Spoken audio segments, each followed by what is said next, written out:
Guys, I think we all went to bed last night very frustrated and very confused with what was going on at Newcastle United, and probably woke up with exactly the same feelings this morning. I know I did, but then I've looked at Eddie Howe and his comments after the game. I've analysed it a bit this morning. I've listened to what he has to say. And do you know what? I think I'm even more confused than I was after the game.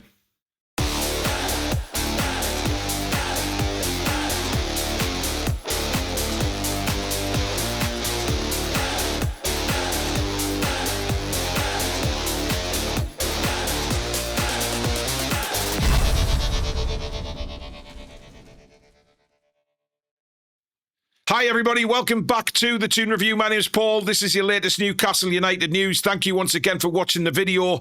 And like I said in the intro there, I've listened to Eddie Howe 2 or 3 times this morning, trying to write everything down and pick out the major talking points from what he had to say after the game. And I'm even more confused. I'm scratching my head thinking, what is he talking about? What is he seeing on that touchline that we as fans are not seeing? Now, obviously, there's the Dan Burn comment, and he was asked, Dominic, sir, brilliant question. He actually went straight to the major point, and that's why he kept Dan Burn on the field. We'll come on to that, because that comment pissed me off more than any other, to be honest. It really fucked me off, guys. I was already in a bad motherfucking mood about what happened yesterday. But hearing the reason he kept Dan Burn on the pitch was, well, it's farcical. It is farcical. Now, he thought we did really well in the first half, and by that he means navigating through Brentford's set pieces, balls into the penalty area, long throws, etc. I completely disagree with him.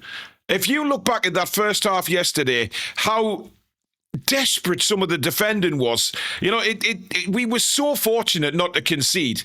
And then you've got Nick Pope coming to punch balls that were not there to be punched, and just completely flapping at everything.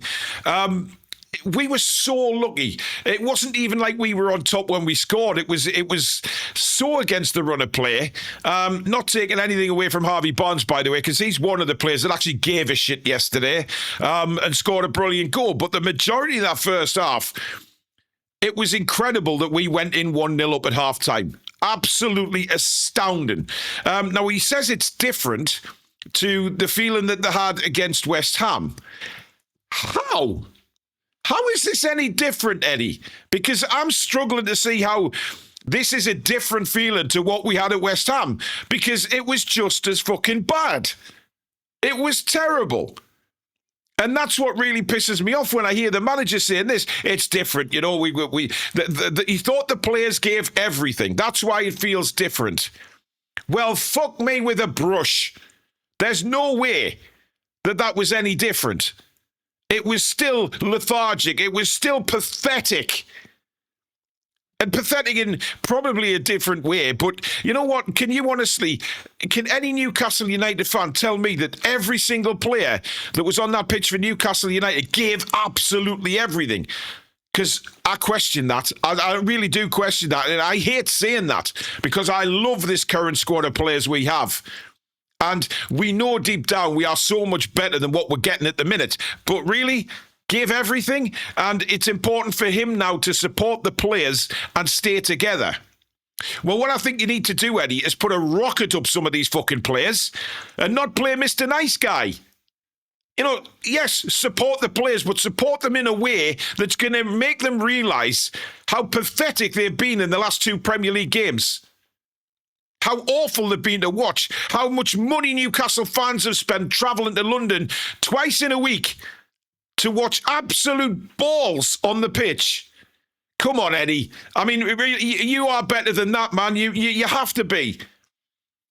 You've got to get in that dressing room now and put some rockets up arses and make sure they know who's boss, and that you're not going to put up with performances that were so bad that really words don't even come into your mind at how bad it was. Crazy.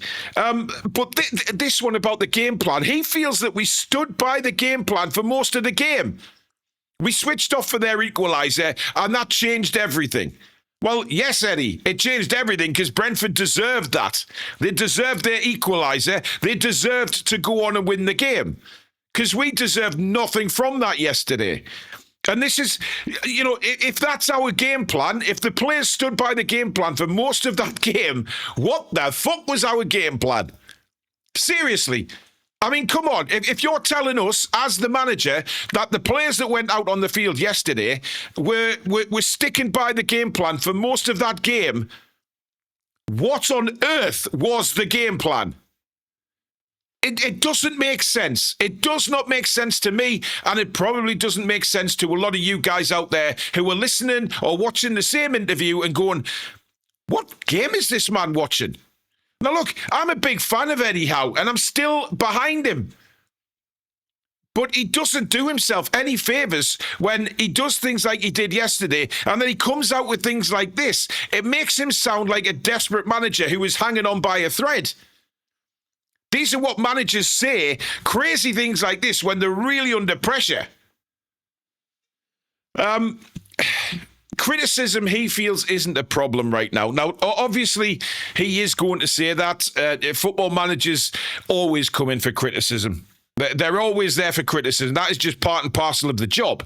And obviously, the players themselves will realise that they are open to criticism whenever the team don't perform. So, yes, you have to have that thick skin to be a footballer or a football manager or be in this game, because you will get criticised when things don't go right, and you have to have a certain amount of thick skin to deflect that, to make sure you concentrate on trying to put things right. And to be fair, he did say a lot in his pre-match comments that the putting things right starts now. It starts right now. They will. I mean, Eddie probably didn't sleep at all last night. Let's be honest. The work ethic that this man has, there's no way he slept last night comfortably and thought about anything else but what the hell is going on and how to put it right. He knew the start of the season would be choppy. Now, this is what I don't understand. The start of the season would be choppy. I'm not sure I understand what he means by that. And if you do, let me know in the comments below, because we haven't played a lot of the big hitters in the Premier League yet, so I don't understand how this start of the season could in any way be choppy. Obviously, the Premier League games and then the Champions League and then the Carabao Cup, there's a lot of games. But isn't that what we want as a football club? Isn't that what we want to go out and do? Play in all these tournaments? Be involved in all these big tournaments? Because for me, it is. But obviously, what does he think December looks like if he thinks that the start of the season was choppy? I'll tell you what, I mean, look, he was asked what the message to the fans was. Does he have a message for the fans? And it just said it's not good enough. And that's all I can say right now, is that it's not good enough. And obviously, the start to put things right is now. Now, look, I guess we have to see. A lot of reports this morning are saying that Eddie Howe's job is safe. PIF are not at all taking any advice on board about letting him go or who else could come in. He is perfectly safe as Newcastle United manager right now. There is other reports out there saying that giving names of who could possibly be Eddie Howe's replacement. But look, we have to, at this point, take a deep breath. And I know there's a lot of fans out there want Eddie gone now. I don't feel like that. This is... You have to realise that as a fan, we are going to have very much ups and we're going to have downs, okay? But when a manager has ups like Eddie's had at this football club... And listen, I'm not one for credit in the bank, by the way, because I think credit in the bank is a very it's a cop out, because it's what you do now. Football does not look in the past. Football does not stand still. Football is always moving forward, and if you don't move forward with it, you're out of a job. Simple as that. So I don't subscribe to this credit in the bank. He's done amazing things for Newcastle United, this man, since he's been here. But do we give him that opportunity now to get over this hump that we're in? And that's what I'm trying to ask you guys today, really, is, a day later after the game, are you now looking at it and thinking, are you willing to give Eddie Howe an opportunity to put these things right? Or do you think it's too late? Do you think he's made these mistakes far too often And that really, this is his downfall. And we've heard it from Bournemouth fans, etc., that playing his favourites and all of this can be his downfall. We come on to the Dan Burn comment. Now, this is where this is mental for me. He didn't take Dan Burn off because he said height is pivotal. And we would have lost height, despite the fact we still had Chow, Botman, etc. on the pitch. He didn't take Dan Burn off because of his height. Not because he was fucking shit from minute one. Not because he got a yellow card. Not because he gave, well, 2 penalties away, because the first one was a penalty. So, you know what? How can he not look at that and think that Dan Burn coming off would be a good idea and get Lewis Hall on the pitch? Because I said it in my reaction video yesterday after the game, that there is no way on this planet that second goal happens or the penalty happens because Lewis Hall does not let the Brentford player catch up 5 yards on him. It just doesn't happen. It does not happen at all. Dan Burn was slow. He wasn't even aware there was a player coming from behind, and he obviously gave the penalty away. It just does not happen if Lewis Hall's on the pitch. Now, we said at half-time that maybe the one change that he should make is Dan Burn, because he was all over the place in the first half. But then after everything, and hindsight, he said, in hindsight, I could have made changes earlier. Yes, you could have, Eddie. It's not hindsight, it's just common sense. Dan Burn was rotten. And you don't bring Lewis Hall on. And then you come up with the excuse because of height. I mean, somebody made a good point on X earlier on when I put this on X. Somebody commented saying, well, the Barcelona teams of years gone by have all been sort of 5'8", 5'10", nowhere near the 6'3s and 4s.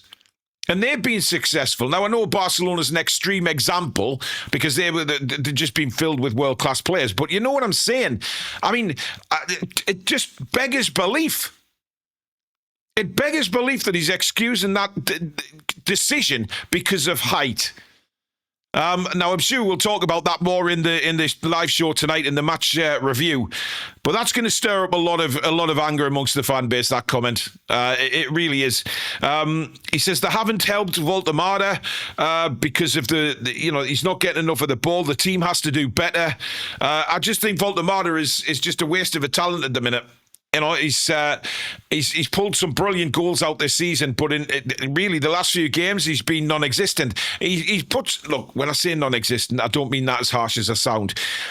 I mean that he's not being supported by the rest of the team. We're not playing to his game, but I don't think Eddie can change to Voltemada's game because that would affect the whole of the rest of the team. I just don't know what he's going to do.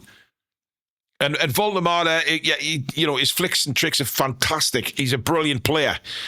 But I don't think Voltemada is an out-and-out striker. And when he's coming back to get the ball, he's not realising that he's the striker. He needs to be in the penalty area. So when he's coming back on the halfway line to get the ball, he's laying it off.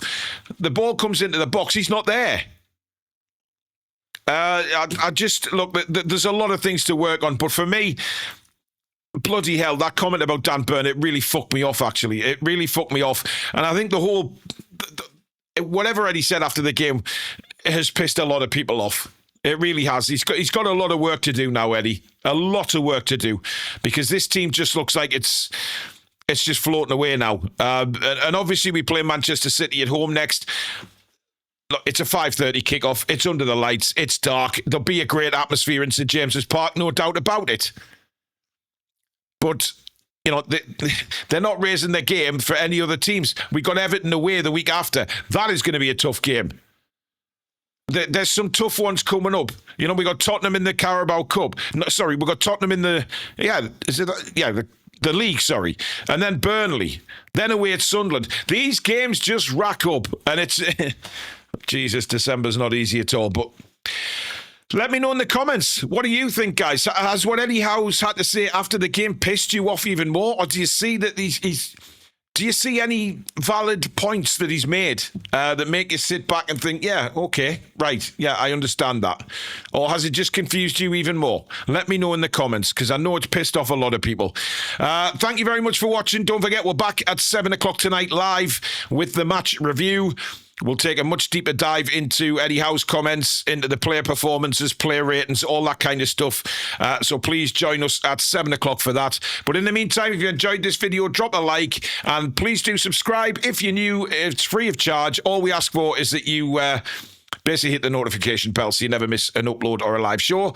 And for all your merchandise for the Toon Review, head to thetoonreview.com. There's some fantastic stuff on the website. But in the meantime, enjoy the rest of your day, folks. Take care.